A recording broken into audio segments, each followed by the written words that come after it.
কখনো কি ভেবেছেন কেন আমাদের জীবনে এমন কিছু ঘটে যা আমরা বুঝি না? কখনো ক্ষতি মনে হলেও পরে দেখা যায় সেটি ছিল আল্লাহর রহমত।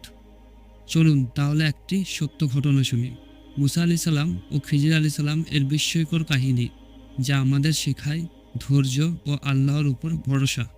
একদিন মুসা আলি সালাম আল্লাহর কাছে বললেন, হে প্রভু, এমন কেউ আছে কি যার কাছে বিশেষ জ্ঞান আছে? আল্লাহ বললেন, আমার বান্দা খিজিরের কাছে আমি এক বিশেষ জ্ঞান দিয়েছি। তখন মুসা আলি সাল্লাম তাকে খুঁজতে বের হলেন। অবশেষে তিনি খিজির আলি সাল্লামের সাথে দেখা পেলেন। খিজির আলি সাল্লাম বললেন, তুমি আমার সাথে থাকতে চাইলে ধৈর্য ধরতে হবে, প্রশ্ন করতে পারবে না। মুসা আলি সাল্লাম রাজি হলেন। তারা একটি নৌকায় উঠলেন। হঠাৎ খিজির আলি সাল্লাম নৌকায় গর্ত করে দিলেন।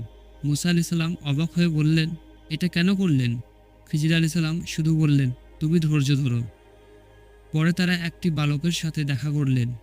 খিজির আলি সাল্লাম তাকে হত্যা করলেন। তখন মুসা আলি সাল্লাম বিস্ময়ে বললেন, এ কেমন কাজ?